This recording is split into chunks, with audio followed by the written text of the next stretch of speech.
there should be some type of surprise going on in a relationship. It's not all about when you just doing the same thing over and over and over and over again. So I think the element of surprise is something that needs to happen. That's true. Sometimes slip something up in there. You got to slip something up in there. Why? By slipping something up in there, you catch that person off guard. Like, wait a minute, we've never done this before. Now we ain't talking about Okay, some of now the if stuff. somebody slips something up in you, you have a fit. No, but listen to where I'm going with it. I'm Yeah. not talking about no 50 Shades of Grey type stuff. I'm not talking about no craziness like that. What I'm talking about is that there are times that you have to be a little spontaneous, and that's part of the Yes. surprise. There are times where, if y'all are always doing the same position, brother. Well, that I'm goes into talking in a the, minute. that goes into the fifth one Oh, that goes in about the fifth one. Okay, yeah. well, I'll save that part so when I get to the fifth one. But fellas, that's why even myself, even though I'm a sexy chocolate man, I know there's certain things that I have to continue to do to get better physically. Because to keep up with the vivaciousness here, I better do something to keep my vigor up. And believe me, we're gonna get there when we get to part 5. Now finish what you're saying, girl. Well, what I'm saying is that the element of surprise. What are you doing? Are you doing the same things? Or you could just bring like a little thing home. Here's what does a cupcake cost? $1 or less than that? No, Bring but a that's cupcake fattening. home, whatever it is. You don't have to bring it every day. Broccoli. You don't have to. Don't bring me broccoli. You could bring me a small chocolate kiss is not a lot of calories. Oh, one kiss. If you bring us, I say, I just thought about you and I wanted to kiss you today and I couldn't think about kissing you some. And see, you could just do a little kiss. So the whole point is that That's the best chocolate she'll ever get. absolutely, absolutely, you are my sexual chocolate. That's right. So that's the element of surprise. You could do something, have a little teddy bear. I remember Greg went to some type of thing, and they gave him a way of teddy bear, and it didn't cost him a thing. And he had it sitting on my bed. He had made up the bed and it looked so nice. He changed up the linen, and that's another thing you could do.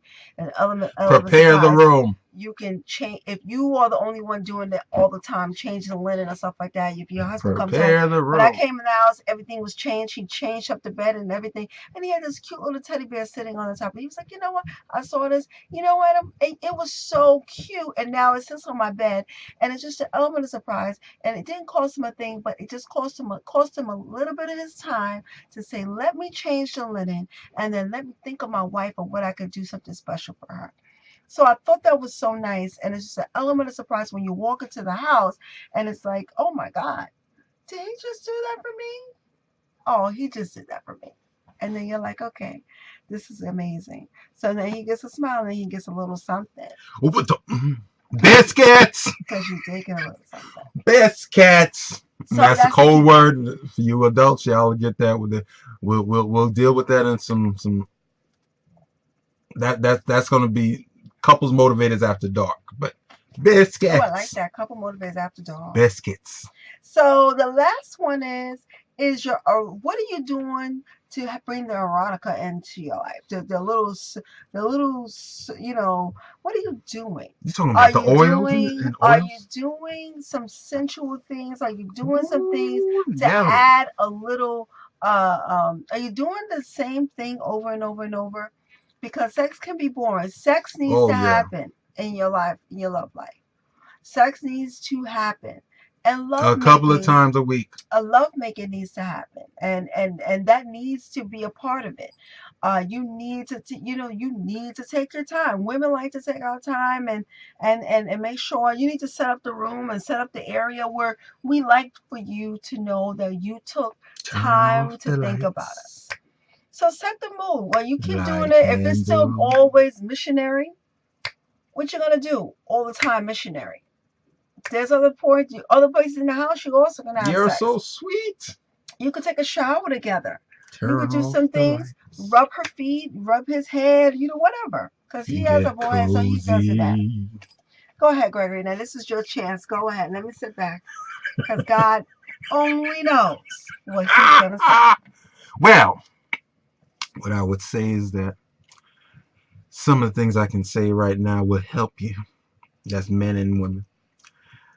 There's products, there are items that you can utilize.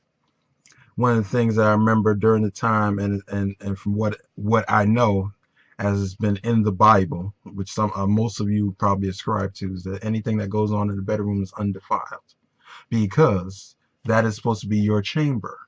That is supposed to be the area of not only procreation, but there are times that room is your strategy session. It's not about having arguments and disagreements in front of your family members or your children, and you're bringing stuff that should stay in your bedroom, and you're bringing it outside the bedroom for people who really should not have no business to deal with unless they're just getting direct benefit from.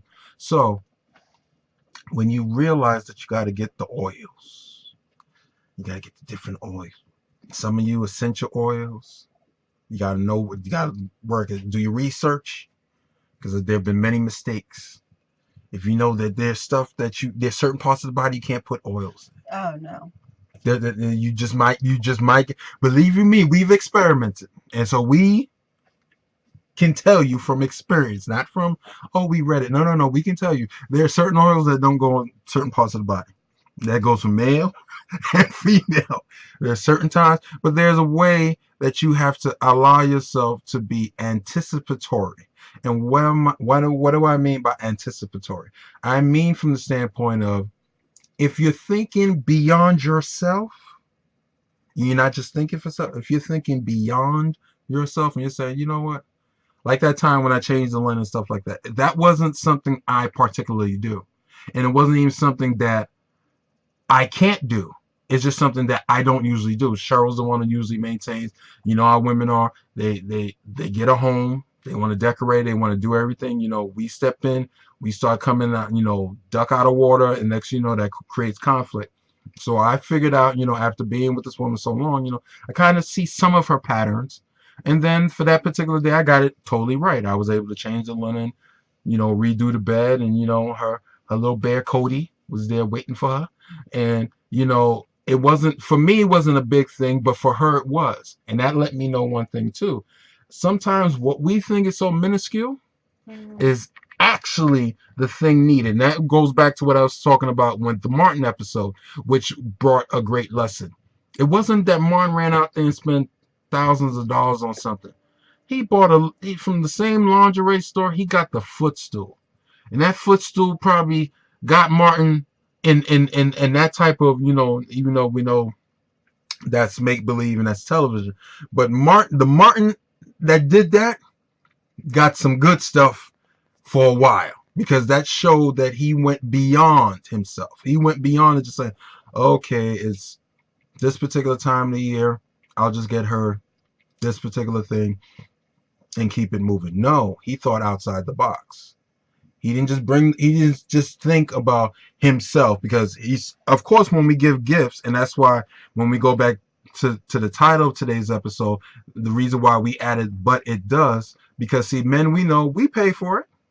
Let's be for real. Men pay for it, and there are sometimes women are paying for it. And that may seem like it's weird and it's raw, but it's the truth. You're paying some attention.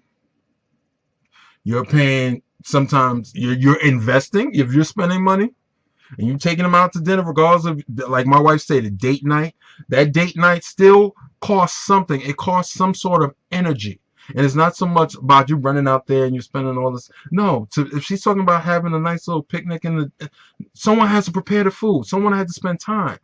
So when you're thinking, don't look so carnal at the fact of, when we talk about spending, people automatically look to money and discourage and disparage their time, their effort, the things that they allow themselves to be motivated in. And that sometimes allows for demotivation to happen. But see, that's why we're here as the Couple Motivators, to allow you to understand, allow you to continue to see that this is your opportunity to keep certain things going. This is your opportunity. If you know that you was that note taker and note writer, okay, get into that. I'm not telling you to go back to when you were like how me and Cheryl met when teenagers. We can't go back to that point. But if it means that ever so often I can send her a nice text just to let her know I'm thinking about her, and that's within my power, I can do so. I'm not telling you to go through jumping through extra hoops to try rekindling stuff if there's not something there. And that's one of the things that we talk about, especially when love don't cost a thing. See, if I'm giving my love just out of expectation, then it's not really love that I'm giving. I'm giving my love because that's the essence that I want to give to my partner, to show that I am in this thing with my partner. Now, if I'm proving my love by saying, well, I got her the diamond ring, or I'm getting her hair did, and I got her some shoes, and no, that's not proving love. That's materialistic. That's material items. What's gonna happen once I've given that stuff to her? The stuff devalues, except for certain things. Certain things appreciate, but most of the stuff is going to devalue. So what we're saying, are we gonna go back to that memory? Remember that time I got you that ring? No, that's craziness.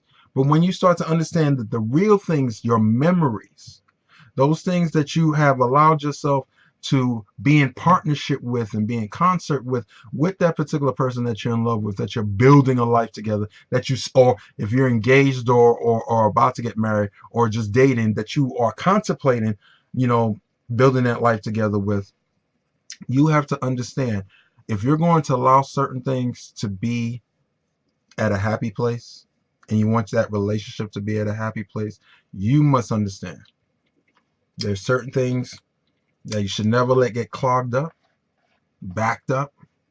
There are times where the communication process, like she stated, we went through a nice little dark season. But one of the things I realized, all dark seasons are good, because people take dark seasons sometimes and say that, oh my God, this is so terrible, and it's dark, just like how our shirts are black. Darkness is good. And why darkness is good? Because if you work yourself out of darkness, that means the darkness was there to show you a lesson that's going to benefit you for once you've gotten out of it, and for the times after. And that's one of the things that sometimes, especially in relationships, we get so boggled down that we end up stifling a relationship. And especially men, and I'm talking to you men, and I'll be honest, because we can be the ones at times that we can stifle that relationship. Yeah, I'm out there, I'm doing what I'm supposed to do, and this woman ain't respecting me, this woman ain't cooking for me, woman ain't blah blah blah me, and this, that, and the third, and blah blah blah blah. And next we get in our little, which we do. It's not that we catch PMS, but we get within ourselves, and next we can exacerbate a point that may be happening, instead of just sometimes just open up the mouth like, yo, I remember you used to do X, Y, and Z. What up with that? What happened? Those are the things that attracted me to you, that got me to fall in love with you. And now all of a sudden you don't do it. You know what I'm saying? But see, that becomes a double-edged sword, because women have to speak up, men got to speak up. But by being a part of the Couple Motivators, and the reason you can link up with us, especially on our Facebook page at facebook.com/the Couples Motivators, or once the website is up, gregandcherylclarke.com, and you're going to have the opportunity to really learn from us, learn from our experience, learn from things that we've learned with. We had wise counsel at one day. Now, in order for us to keep that wise counsel, it's time for us to share it and to duplicate ourselves into others. And by us doing this allows us to continue to grow, because see, every